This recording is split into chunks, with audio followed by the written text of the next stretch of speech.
নমস্কার বন্ধুরা, তোমাদের প্রত্যেককে জানাই স্বাগত। তোমাদের আসন্ন সমস্ত পরীক্ষার জন্য সাজেস্টিভ ক্লাস নিয়ে আমরা উপস্থিত হয়েছি। তো চলো আজকের ক্লাস শুরু করছি। প্রথম প্রশ্ন কি রয়েছে? পং বাঁধ প্রকল্প কোন রাজ্যে আছে? পং বাঁধ প্রকল্প কোন রাজ্যে অবস্থিত? অ্যান্সারটি হয়ে যাবে অপশন ডি, পাঞ্জাব রাজ্যে অবস্থিত।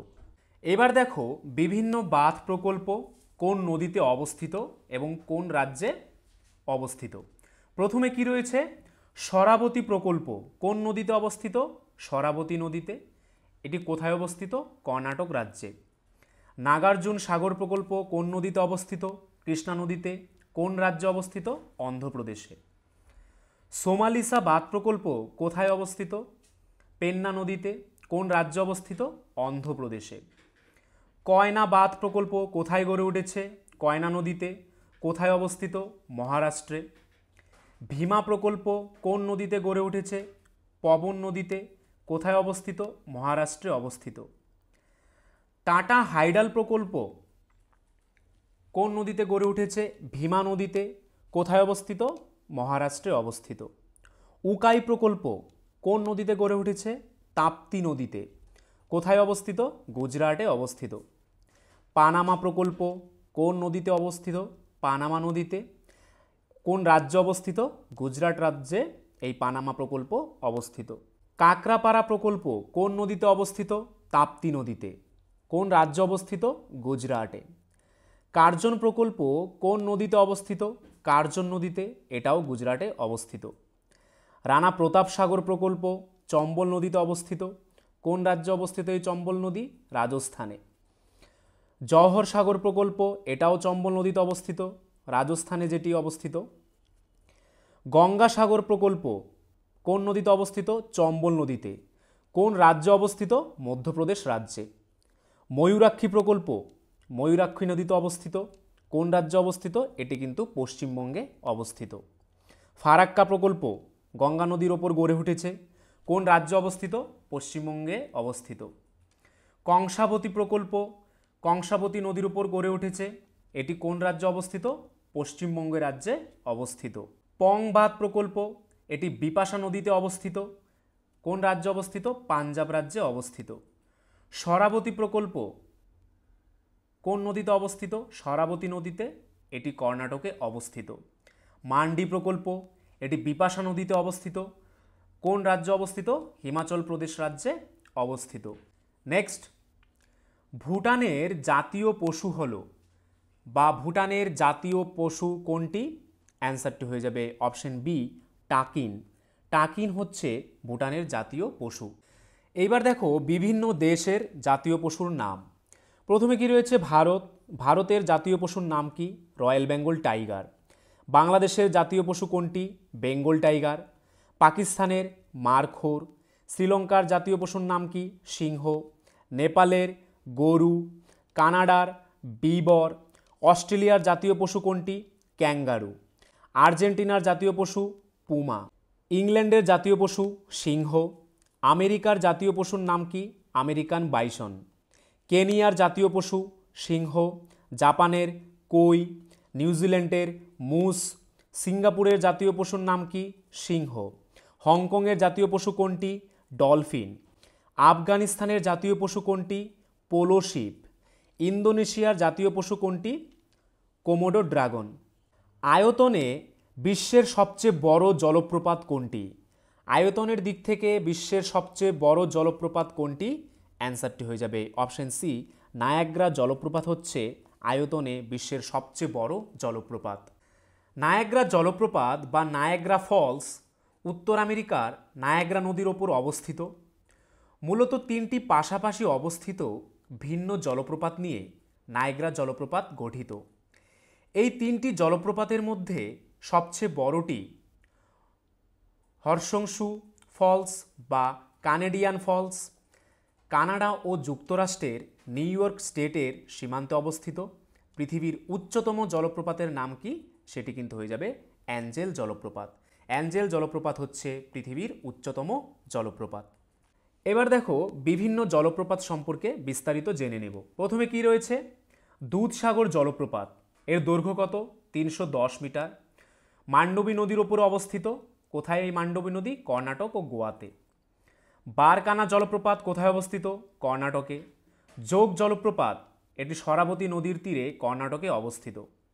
খান্দাধার জলপ্রপাত উড়িষ্যায় অবস্থিত। কুনে জলপ্রপাত মহারাষ্ট্রে অবস্থিত। চাঁচাই জলপ্রপাত বিহার নদীর তীরে মধ্যপ্রদেশে অবস্থিত। শিব সমুদ্রম জলপ্রপাত এর উচ্চতা কত? 98 মিটার। কোন নদীর তীরে অবস্থিত? কাবেরী নদীর তীরে। কোথায় অবস্থিত? কর্ণাটকে অবস্থিত। তোমাদের আসন্ন ডাব্লিউবিপি, কেপি ক্লার্কশিপ, মিসলেনিয়াস পরীক্ষার জন্য লাস্ট মিনিট ব্রহ্মাস্ত্র সাজেশন পেতে ও 90% প্লাস হুবহু কমন পেতে হলে আমাদের স্ক্রিনে দেওয়া নাম্বারে তোমরা হোয়াটসঅ্যাপ করে নাও। ফুড এসআই প্লাস ডাব্লিউবিপি পরীক্ষায় কিন্তু আমাদের নোট থেকে আমরা 90% প্রমাণসহ কমন দিয়েছিলাম। তাই আসন্ন তোমাদের যদি যে কোনো পরীক্ষা রয়েছে 80+ জিকে টপিক সঙ্গে অঙ্ক ও বাকি সব স্বল্প সময়ে পাশের গ্যারান্টি সাজেশন নিয়ে পাশ করতে আমাদের স্ক্রিনে দেওয়া নাম্বারে তাড়াতাড়ি হোয়াটসঅ্যাপ করে নাও। হুড্ডু জলপ্রপাত এর উচ্চতা কত? 98 মিটার। কোন নদীতে অবস্থিত? সুবর্ণরেখা নদীতে। কোন রাজ্যে অবস্থিত? ঝাড়খণ্ডে অবস্থিত। ধুয়াধার জলপ্রপাত উচ্চতা কত? 30 মিটার। কোন নদীতে অবস্থিত? নর্মদা। কোন রাজ্যে? মধ্যপ্রদেশে অবস্থিত। চিত্রকূট জলপ্রপাত খুব ইম্পর্টেন্ট, কত মিটার উচ্চতা? 29 মিটার উচ্চতা। কোন নদীতে অবস্থিত? ইন্দ্রাবতী নদীতে অবস্থিত। কোন রাজ্যে? ছত্তিশগড় রাজ্যে অবস্থিত। এঞ্জেল ফলস এর দৈর্ঘ্য কত? এর উচ্চতা কত? 979 মিটার। কোথায় অবস্থিত? ভেনিজুয়েলাতে অবস্থিত। ভিক্টোরিয়া ফলস 108 মিটার, দক্ষিণ আফ্রিকায় অবস্থিত। নায়াগ্রা ফলস 51 মিটার, আমেরিকায় অবস্থিত। কুঞ্চিকল জলপ্রপাত 455 মিটার, এটি ভারতের কর্ণাটকে অবস্থিত। রাইন ফলস 23 মিটার উচ্চতা, সুইজারল্যান্ডে অবস্থিত। ব্রাউন ফলস কোথায় অবস্থিত? নিউজিল্যান্ডে অবস্থিত। নেক্সট, কোনটি একটি প্রাচীন বৌদ্ধ গ্রন্থ? নিচের অপশনগুলির মধ্যে কোনটি একটি প্রাচীন বৌদ্ধ গ্রন্থ? অ্যান্সারটি হয়ে যাবে অপশন ডি, অভিধর্ম কোষ হলো একটি প্রাচীন বৌদ্ধ গ্রন্থ। অভিধামা কোষা বা অভিধর্ম কোষ হলো খ্রিস্টীয় 4র্থ বা 5ম শতাব্দীর অভিধর্মের ওপর একটি প্রাচীন বৌদ্ধ পাঠ। এটি ভারতীয় বৌদ্ধ পণ্ডিত বসুবন্ধু দ্বারা সংস্কৃত ভাষায় লেখা হয়েছিল। বসুবন্ধু মহাযান বৌদ্ধ ধর্মে ধর্মান্তরিত হওয়ার আগে এই বইটি লিখেছিলেন। অভিধর্ম কোষ শব্দের অর্থ হল অভিধর্মের ভাণ্ডার বা কোষ। এই পাঠ্যটি ভারত, তিব্বত এবং পূর্ব এশিয়ার বৌদ্ধ ধর্ম শিক্ষার জন্য ব্যাপকভাবে ব্যবহৃত হয়েছিল। নেক্সট, বিখ্যাত ছবি ভারতমাতা কে এঁকেছিলেন? বিখ্যাত ছবি ভারতমাতা কে অঙ্কন করেছিলেন? অ্যান্সারটি হয়ে যাবে অপশন বি, অবনীন্দ্রনাথ ঠাকুর অঙ্কন করেছিলেন। এটি অবনীন্দ্রনাথ ঠাকুর 1905 সালে এঁকেছিলেন, কিন্তু এটি প্রথম বঙ্কিমচন্দ্র চট্টোপাধ্যায় দ্বারা তৈরি করা হয়েছিল।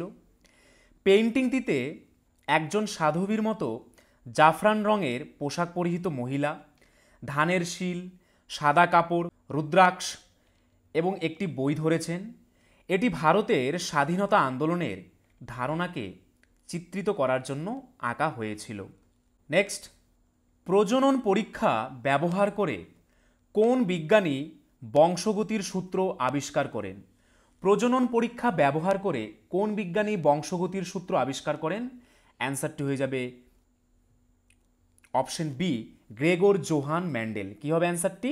Option B, Gregor Johann Mendel. Gregor Johann Mendel বা গ্রেগর জোহান ম্যান্ডেল ছিলেন একজন অস্ট্রিয়ার জীববিজ্ঞানী, ধর্মযাজক, আবহাওয়াবিদ, গণিতজ্ঞ, যার আবিষ্কারগুলি জেনেটিক্স ও বংশগতি বিজ্ঞানের ভিত্তি তৈরি করেছিল। তাই তাকে প্রায়শই জেনেটিক্সের জনক বা জিনতত্ত্ববিদ্যার জনক বলে অভিহিত করা হয়। তাহলে কাকে জিনতত্ত্ববিদ্যার জনক বলা হয়? অ্যান্সারটি হয়ে যাবে গ্রেগর জোহার ম্যান্ডেলকে। নেক্সট, বঙ্কিমচন্দ্র চট্টোপাধ্যায়ের কোন উপন্যাসে সন্ন্যাসী ফকির বিদ্রোহের বর্ণনা পাওয়া যায়? বঙ্কিমচন্দ্র চট্টোপাধ্যায়ের কোন উপন্যাসে সন্ন্যাসী ও ফকির বিদ্রোহের বর্ণনা পাওয়া যায়? অ্যান্সারটি হয়ে যাবে অপশন সি, আনন্দমঠ উপন্যাসে সন্ন্যাসী ও ফকির বিদ্রোহের বর্ণনা পাওয়া যায়। আনন্দমঠ একটি বাংলা কথা সাহিত্য যা বঙ্কিমচন্দ্র চট্টোপাধ্যায় রচিত এবং 1882 সালে প্রকাশিত। এটি 1800 শতকের শেষের দিকে সন্ন্যাসী বিদ্রোহের পটভূমিতে অনুপ্রাণিত এবং সেট করা হয়েছে। এটিকে বাংলা ও ভারতীয় সাহিত্যের ইতিহাসে অন্যতম গুরুত্বপূর্ণ উপন্যাস হিসেবে বিবেচনা করা হয়। নেক্সট, কোন শিলায় জীবাশ্ম দেখতে পাওয়া যায়? কোন শিলায় জীবাশ্ম দেখতে পাওয়া যায়? অ্যান্সারটি হয়ে যাবে অপশন ডি, পাললিক শিলায় জীবাশ্ম দেখতে পাওয়া যায়। পাললিক শিলার বৈশিষ্ট্যগুলি কি কি? একমাত্র এই শিলাতেই জীবাশ্ম দেখতে পাওয়া যায়। সাধারণ পাললিক শিলা কোনগুলো? বেলে পাথর, চুনা পাথর এবং শেল হল পাললিক শিলার উদাহরণ। আগ্নেয় শিলার উদাহরণগুলি কি কি? বেসাল্ট বা ব্যাসল্ট, গ্রানাইট এবং ডুনাইট। রূপান্তরিত শিলাগুলির মধ্যে কয়েকটির উদাহরণ হলো কি কি? জিনেস, স্লেট, মার্বেল, সিস্ট এবং কোয়ার্টজাইট। কে ভারতীয় জাতীয় কংগ্রেসের অধিবেশনকে 3 দিনের তামাশা বলে অভিহিত করেছেন? কে ভারতের জাতীয় কংগ্রেসের অধিবেশনকে 3 দিনের তামাশা বলে অভিহিত করেছেন? অ্যান্সারটি হয়ে যাবে অপশন বি, অশ্বিনী কুমার দত্ত। জাতীয় কংগ্রেসের প্রথম অধিবেশন কবে হয়েছিল? 1888 সালে। কোথায় হয়েছিল? এলাহাবাদে। রাষ্ট্রপতি কে ছিলেন? জর্জ ইউল, প্রথম ইংরেজ রাষ্ট্রপতি। দ্বিতীয় অধিবেশন কত হয়েছিল? 1916 সালে। কোথায় হয়েছিল? লখনৌতে। সভাপতি কে ছিলেন? অম্বিকাচরণ মজুমদার। ফলাফল কি হয়েছিল? এটি কংগ্রেসের মধ্যে মধ্যপন্থী এবং চরমপন্থীদের একীকরণের প্রতিনিধিত্ব করে, কিন্তু কংগ্রেস এবং সর্বভারতীয় মুসলিম লীগের মধ্যে সম্পর্ক বন্ধ করে দেয়। তৃতীয় অধিবেশন কবে হয়েছিল? 1920 সালে। কোথায় হয়েছিল? কলকাতায়। সভাপতি কে ছিলেন? লালা লাজপত রায়। চতুর্থ অধিবেশন কবে হয়েছিল? 1929 সালে। কোথায়? লাহোরে। এটি ঐতিহাসিক পূর্ণ স্বরাজ বা সম্পূর্ণ স্বাধীনতার দাবি প্রস্তাব পাশ করে। পঞ্চম অধিবেশন কবে হয়েছিল? 1931 সালে। কোথায় হয়েছিল? করাচিতে। সভাপতি কে করেছিলেন বা সভাপতি কে ছিলেন? বল্লভভাই জে প্যাটেল। নেক্সট, সুষুম্না কাণ্ডের আবরণীর নাম হলো বা সুষুম্না কাণ্ডের আবরণীর নাম কি? অ্যান্সারটি হয়ে যাবে অপশন সি, মেনিনজেস। মেনিনজেস হচ্ছে সুষুম্না কাণ্ডের আবরণীর নাম। মেনিনজেস মানুষের মস্তিষ্ক ও সুষুম্না কাণ্ডের আবরণ। মস্তিষ্ক আবরণী বা মেনিনজেস বলতে মস্তিষ্ক এবং স্নায়ুরজ্জুকে আবৃত করে থাকা সংযোজী কলার আবরণী সমূহকে বোঝায়। কাকে দক্ষিণ ভারতের বিদ্যাসাগর বলা হয়? দক্ষিণ ভারতের বিদ্যাসাগর কাকে বলা হয়? অ্যান্সারটি হয়ে যাবে অপশন ডি, বীরসালিঙ্গম পান্তুলুকে দক্ষিণ ভারতের বিদ্যাসাগর বলা হয়। 1878 খ্রিস্টাব্দে Veeresalingam Pantulu society for social reform গড়ে তুলে তেলুগুভাষী অঞ্চলে বিধবা বিবাহের জন্য আন্দোলন ছড়িয়ে দিয়েছিলেন। এজন্য তাকে দক্ষিণ ভারতের বিদ্যাসাগর বলে অভিহিত করা হয়। নেক্সট, ভারতের কোন অঞ্চলে বছরে 2 বার বৃষ্টিপাত হয়? ভারতের কোন অঞ্চলে বছরে 2 বার বৃষ্টিপাত হয়? অ্যান্সারটি হয়ে যাবে অপশন সি, ভারতের তামিলনাড়ুতে বছরে 2 বার বৃষ্টিপাত হয়। গ্রীষ্মকালে দক্ষিণ পশ্চিম মৌসুমী বায়ু পশ্চিমঘাট পর্বত অতিক্রম করে পশ্চিমঘাট পর্বতের অনুপাত ঢালে অবস্থিত তামিলনাড়ুর করমণ্ডল উপকূলে সামান্য পরিমাণ বৃষ্টিপাত ঘটায়। আবার শীতকালের শুরুতে অক্টোবর ও নভেম্বর প্রত্যাবর্তনকারী উত্তর পূর্ব মৌসুমী বায়ুর কিছু অংশ বঙ্গোপসাগরের ওপর দিয়ে আসার সময় জলীয় বাষ্প সংগ্রহ করে তামিলনাড়ুর দক্ষিণ পূর্বে অবস্থিত করমণ্ডল উপকূলে শীতকালে প্রচুর বৃষ্টিপাত ঘটায়। নেক্সট, কোন রঙের আলোর বিচ্যুতি সবচেয়ে কম? কোন রঙের আলোর বিচ্যুতি সবথেকে কম হয়?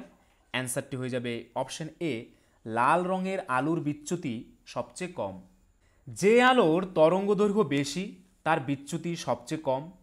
লাল আলোর তরঙ্গদৈর্ঘ্য বেশি বলে এর বিচ্যুতি কম।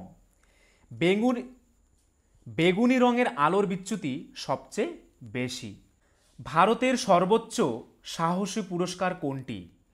ভারতের সর্বোচ্চ সাহসী পুরস্কার কোনটি? অ্যান্সারটি হয়ে যাবে অপশন বি, পরমবীর চক্র হচ্ছে ভারতের সর্বোচ্চ সাহসী পুরস্কার। তারপর দেখো বিভিন্ন পুরস্কার কোন ক্ষেত্রে দেওয়া হয় এবং কবে থেকে দেওয়া শুরু হয়। মেজর ধ্যানচাঁদ খেলরত্ন পুরস্কার, যার পূর্ব নাম কী ছিল? রাজীব গান্ধী খেলরত্ন পুরস্কার কোন ক্ষেত্রে দেওয়া হয়? খেলাধুলার ক্ষেত্রে। কবে থেকে কবে শুরু হয়? কবে থেকে দেওয়া শুরু হয়? 1991 থেকে 92। মহাত্মা গান্ধী শান্তি পুরস্কার কোন ক্ষেত্রে দেওয়া হয়? শান্তি ও সমন্বয়ের ক্ষেত্রে। কত সাল থেকে? 1995 সাল থেকে। ইউনেস্কো শান্তি পুরস্কার কোন ক্ষেত্রে দেওয়া হয়? আন্তর্জাতিক শান্তি রক্ষা ক্ষেত্রে। কবে থেকে দেওয়া শুরু হয়? 1979 সাল থেকে দেওয়া শুরু হয়। তানসেন পুরস্কার কোন ক্ষেত্রে দেওয়া হয়? সঙ্গীতের ক্ষেত্রে। কত সাল থেকে দেওয়া শুরু হয়? 2000 সাল থেকে দেওয়া শুরু হয়। ধ্যানচাঁদ পুরস্কার কোন ক্ষেত্রে দেওয়া হয়? ক্রীড়াক্ষেত্রে আজীবন অবদানের জন্য। কবে থেকে দেওয়া শুরু হয়? 2002 সাল থেকে দেওয়া শুরু হয়। অ্যাবেল পুরস্কার কোন ক্ষেত্রে দেওয়া হয়? গণিতের ক্ষেত্রে। কবে থেকে দেওয়া শুরু হয়? 2003 থেকে। আর্যভট্ট পুরস্কার কোন ক্ষেত্রে দেওয়া হয়? মহাকাশবিদ্যার জনপ্রিয়তার ক্ষেত্রে। সরস্বতী সম্মান কোন ক্ষেত্রে দেওয়া হয়? অসামান্য সাহিত্যকর্মের জন্য।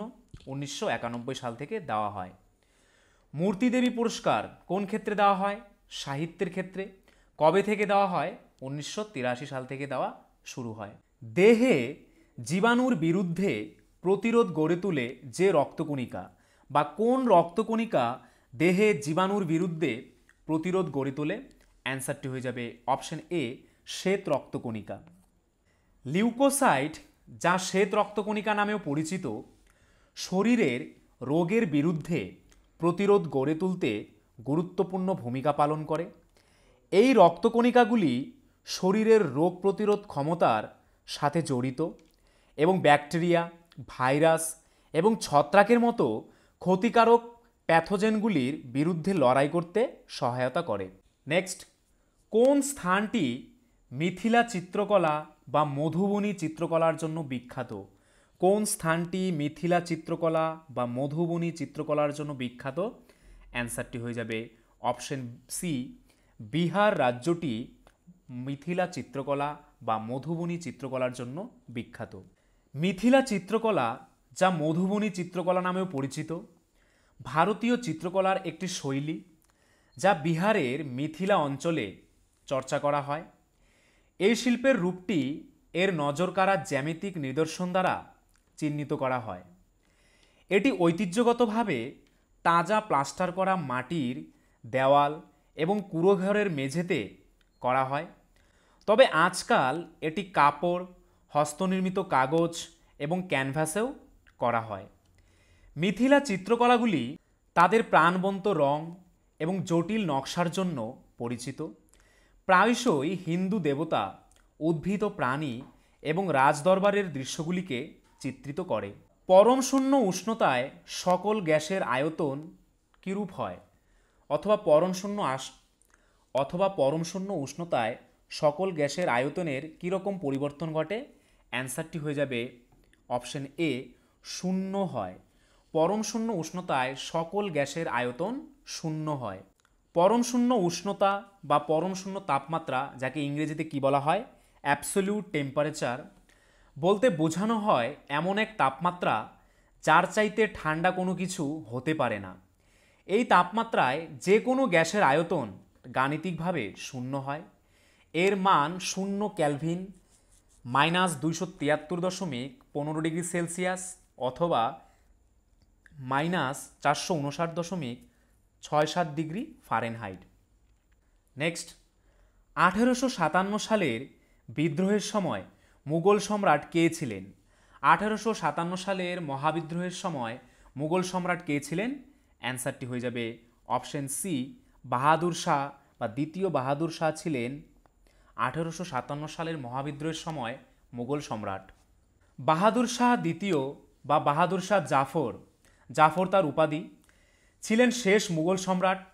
1857 সালে বিদ্রোহ তাকে ভারতের সম্রাট ঘোষণা করার নিরর্থক প্রচেষ্টা করেছিল। তিনি ইংরেজদের দ্বারা বন্দী হন এবং রেঙ্গুনে প্রেরণ করেন, যেখানে তিনি 1862 সালে মারা যান। আইনগত দিক থেকে রানী ভিক্টোরিয়ার ঘোষণার মাধ্যমে 1 নভেম্বর 1858 সালে মুঘল সাম্রাজ্যের অবসান ঘটে। নেক্সট, দেশের রাষ্ট্রপতিকে তার কার্যালয় থেকে অপসারণ করার প্রক্রিয়াটি ড্যাশ নামে পরিচিত। দেশের রাষ্ট্রপতিকে তার কার্যকলাপ থেকে অপসারণ করার পদ্ধতিটি বা প্রক্রিয়াটি কী নামে পরিচিত? অ্যান্সারটি হয়ে যাবে অপশন এ, অভিশংসন, বা যাকে ইংরেজিতে বলা হয় ইমপিচমেন্ট পদ্ধতি। কী হবে অ্যান্সারটি? অভিশংসন বা ইমপিচমেন্ট পদ্ধতি। ভারতের রাষ্ট্রপতিকে অপসারণ করা হয় অভিশংসন প্রক্রিয়ার মাধ্যমে। ভারতীয় সংবিধানের ধারা 61 রাষ্ট্রপতির অভিশংসনের পদ্ধতি প্রদান করে। ধারা অনুচ্ছেদ 14 অনুসারে আইনের সামনে সমতা। অনুচ্ছেদ 15 অনুযায়ী লিঙ্গ, ধর্ম, বর্ণ বা জন্মস্থানের উপর ভিত্তি করে বৈষম্যের বিরুদ্ধে নিষেধাজ্ঞা। তারপর কি রয়েছে দেখো, ভারতীয় সংবিধানের নির্দেশমূলক নীতি কত থেকে কত নং ধারায় রয়েছে? 36 থেকে 51 নং ধারায় রয়েছে। ভারতের সংবিধানের নির্দেশমূলক নীতি আয়ারল্যান্ড থেকে গ্রহণ করা হয়েছিল।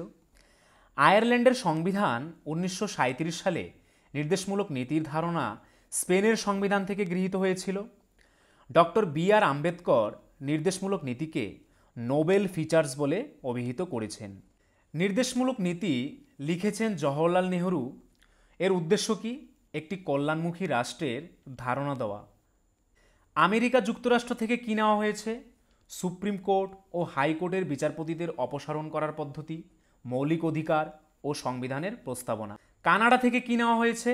একটি শক্তিশালী কেন্দ্রের সাথে ফেডারেশন, কেন্দ্রে অবশিষ্ট ক্ষমতা ন্যস্ত করা, কেন্দ্র কর্তৃক রাজ্যের রাজ্যপাল নিয়োগ, সুপ্রিম কোর্টের উপদেষ্টার এখতিয়ার। অস্ট্রেলিয়া থেকে কি নেওয়া হয়েছে? যুগ্ম তালিকা, বাণিজ্যের স্বাধীনতা, বাণিজ্য ও মিলন, সংসদের 2 কক্ষের যৌথ অধিবেশন। নেক্সট, মানুষের দেহে অটোজোমের সংখ্যা কত? মানুষের দেহে অটোজোমের সংখ্যা কত? অ্যান্সারটি হয়ে যাবে অপশন এ, 44টি। মানুষের দেহে অটোজোমের সংখ্যা হচ্ছে 44টি বা 22 জোড়া। মানুষের 46টি ক্রোমোজোমের মধ্যে 44টি ক্রোমোজোমকে অটোজোম বলা হয়, আর বাকি 2টি ক্রোমোজোমকে বলা হয় সেক্স ক্রোমোজোম। নেক্সট, কলকাতার স্থানীয় সময় ও ভারতের প্রমাণ সময়ের মধ্যে পার্থক্য কত? কলকাতার স্থানীয় সময় ও ভারতের প্রমাণ সময়ের মধ্যে পার্থক্য কত? অ্যান্সারটি হয়ে যাবে অপশন এ, 24 মিনিট। কলকাতা প্রমাণ সময় ভারতীয় প্রমাণ সময়ের চেয়ে 24 মিনিট এবং বোম্বাই প্রমাণ সময়ের চেয়ে 1 ঘন্টা 3 মিনিট এগিয়ে ছিল। মাদ্রাজ প্রমাণ সময়ের চেয়ে এটি 32 মিনিট 20 সেকেন্ড এগিয়ে ছিল। নেক্সট, সব ধরনের শক্তি শেষ পর্যন্ত রূপান্তরিত হয় কোন শক্তিতে? সব ধরনের শক্তি শেষ পর্যন্ত কোন শক্তিতে রূপান্তরিত হয়? অ্যান্সারটি হয়ে যাবে অপশন সি, তাপ শক্তিতে রূপান্তরিত হয়। ওস্তাদ বিসমিল্লাহ খান সানাই বাজাতেন। আসল নাম কি? কমরুদ্দিন খান। তিনি ছিলেন একজন ভারতীয় সঙ্গীতজ্ঞ যিনি সানাইকে জনপ্রিয় করেন। তিনি 2001 সালে ভারতের সর্বোচ্চ বেসামরিক সম্মান ভারতরত্ন দ্বারা সম্মানিত হন। এইভাবে তিনি এম.এস. সুব্বলক্ষ্মী এবং রবিশঙ্করের পর তৃতীয় শাস্ত্রীয় সঙ্গীতশিল্পী হয়ে ওঠেন যাকে এই বিশেষত্ব দেওয়া হয়। তারপর দেখো কয়েকজন উল্লেখযোগ্য সেতার বিশেষজ্ঞ ব্যক্তি কে কে ছিলেন? বিলায়েত খান, নিখিল ব্যানার্জি, অনুষ্কা শঙ্কর, বুদ্ধাদিত্য মুখোপাধ্যায়, আমির খসরু। সন্তরের সঙ্গে জড়িত কয়েকজন উল্লেখযোগ্য ব্যক্তি: শিবকুমার শর্মা, রাহুল শর্মা, অভয় সপরি। সানাইয়ের সঙ্গে জড়িত কয়েকজন উল্লেখযোগ্য ব্যক্তি: বিসমিল্লাহ খান, গোলাম আলী খান, রঘুনাথ প্রসন্ন, আলী আহমেদ হোসেন। সরোদের সঙ্গে জড়িত কয়েকজন উল্লেখযোগ্য ব্যক্তি: আলী আকবর খান, আমজাদ আলী খান, আলাউদ্দিন খান ও বাহাদুর খান। প্রধানমন্ত্রী নরেন্দ্র মোদী কবে নোটবন্দির ঘোষণা করেছিলেন? প্রধানমন্ত্রী নরেন্দ্র মোদী কবে নোটবন্দির ঘোষণা করেছিলেন?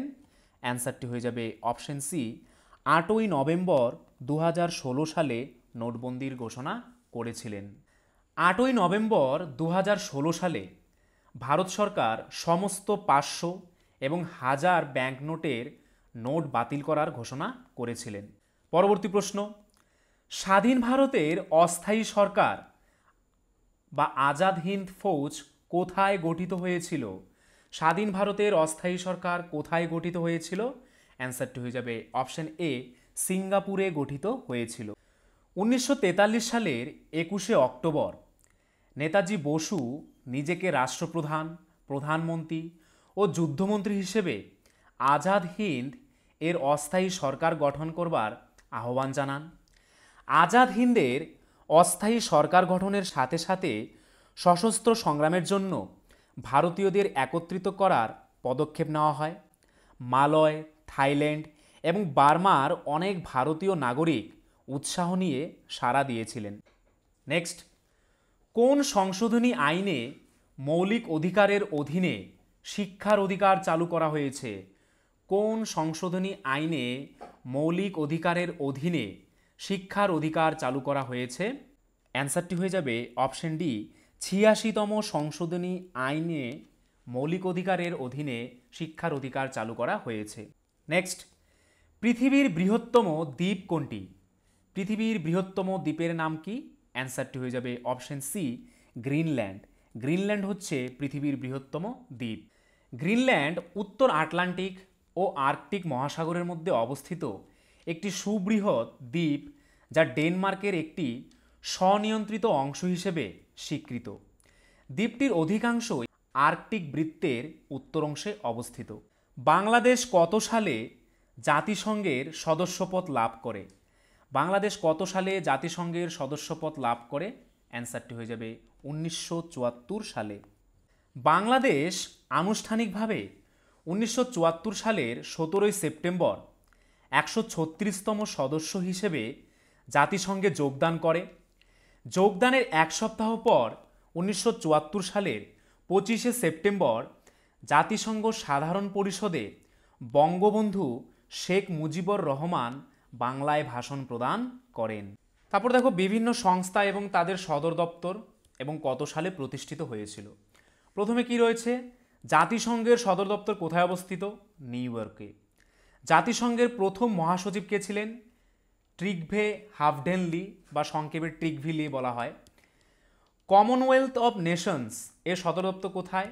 যুক্তরাষ্ট্রের লন্ডনে। কত সালে প্রতিষ্ঠিত হয়েছিল? 1931 সালে। আন্তর্জাতিক শ্রম সংস্থা কোথায় অবস্থিত এর সদর দপ্তর? সুইজারল্যান্ডের জেনেভাতে। কত সালে প্রতিষ্ঠিত হয়েছিল? কত সালে প্রতিষ্ঠিত হয়েছিল? 1919 সালে। জাতিসংঘের সংস্থা এর সদর দপ্তর কোথায়? মার্কিন যুক্তরাষ্ট্রের নিউ ইয়র্কে। কবে প্রতিষ্ঠিত হয়েছিল? 1945 সালে। নিউ ডেভেলপমেন্ট ব্যাংক এর সদর দপ্তর কোথায়? চীনের সাংহাই শহরে। কবে প্রতিষ্ঠিত হয়েছিল? 2015 সালে। খাদ্য ও কৃষি সংস্থা বা FAO এর সদর দপ্তর কোথায়? ইতালির রোমে। কবে প্রতিষ্ঠিত হয়েছিল? 1945 সালে। কোনো বস্তুকে পৃথিবীর বাইরে কোনো গ্রহে নিয়ে গেলে তার ভরের কিরূপ পরিবর্তন হবে? কোনো বস্তুকে পৃথিবীর বাইরে কোনো গ্রহে নিয়ে গেলে তার ভরের কিরূপ পরিবর্তন হবে? অ্যান্সারটি হয়ে যাবে অপশন বি, একই থাকবে। অর্থাৎ পৃথিবীতে তার ভর যেরকম ছিল পৃথিবীর বাইরে অন্য গ্রহেও কিন্তু তার ভর একই থাকবে। কারণ ভারের পরিবর্তন হয়। ভার আর ভর দুটো কিন্তু আলাদা। ভার হচ্ছে ওয়েট বা ওজন, আর ভর হচ্ছে কোনো বস্তুতে যে পরিমাণ জড় পদার্থ থাকে তাকে ওই বস্তুর ভর বলা হয়। তাই ভরের পরিবর্তন হয় না, বাট ভার বা ওজনের পরিবর্তন হয়। ভর পরিবর্তিত হবে না, কিন্তু ওজন মহাকর্ষীয় ক্ষেত্রের শক্তির উপর নির্ভরশীল। পৃথিবীতে একটি শক্তি প্রয়োগ করে যা আমরা তার ওজন হিসাবে পরিমাপ করি। মহাকাশে বস্তুগুলি মূলত ওজনহীন কিন্তু ভরহীন নয়। নেক্সট, পৃথিবীর প্রাচীনতম মহাকাব্য হলো বা পৃথিবীর প্রাচীনতম মহাকাব্যের নাম কি? অ্যান্সারটি হয়ে যাবে অপশন বি, গিলগামেশ। গিলগামেশ হচ্ছে পৃথিবীর প্রাচীনতম মহাকাব্য। প্রাচীনতম টিকে থাকা সাহিত্যকর্ম হল গিলগামেশের মহাকাব্য। এটি প্রায় 4000 বছর আগে প্রাচীন মেসোপটেমিয়াতে রচিত হয়েছিল। ইলিয়াড ও ওডিসির প্রায় 1500 বছর পূর্বে যা রচিত হয়েছিল। এই মহাকাব্য আবর্তিত হয়েছে প্রাচীন নগরী উরুকের রাজা গিলগামেশ ও তার বন্ধু এনকিদুকে ঘিরে। তো ফ্রেন্ডস, এই ছিল আজকের ভিডিও। তোমরা যদি আমাদের চ্যানেলে নতুন হয়ে থাকো, আমাদের চ্যানেলটিকে অবশ্যই সাবস্ক্রাইব করে নোটিফিকেশন অল করে রাখবে।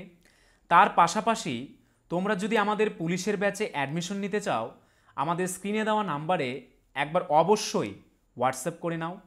আর আজকের ভিডিওর যদি পিডিএফ পেতে চাও, তাহলে আমাদের টেলিগ্রাম চ্যানেলে জয়েন করে নাও, বেঙ্গলি নলেজ একাডেমি এই চ্যানেলে, যেটি এই ভিডিও ডেসক্রিপশনে দেওয়া রয়েছে। তোমাদের আসন্ন ডাব্লিউবিপি, কেপি ক্লার্কশিপ, মিসলেনিয়াস পরীক্ষার জন্য লাস্ট মিনিট ব্রহ্মাস্ত্র সাজেশন পেতে ও 90% প্লাস হুবহু কমন পেতে হলে আমাদের স্ক্রিনে দেওয়া নাম্বারে তোমরা হোয়াটসঅ্যাপ করে নাও।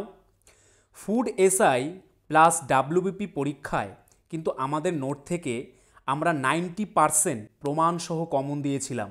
তাই আসন্ন তোমাদের যদি যে কোনো পরীক্ষা রয়েছে, 80+ জিকে টপিক সঙ্গে অঙ্ক ও বাকি সব, স্বল্প সময়ে পাশের গ্যারান্টি সাজেশন নিয়ে পাশ করতে আমাদের স্ক্রিনে দেওয়া নাম্বারে তাড়াতাড়ি হোয়াটসঅ্যাপ করে নাও।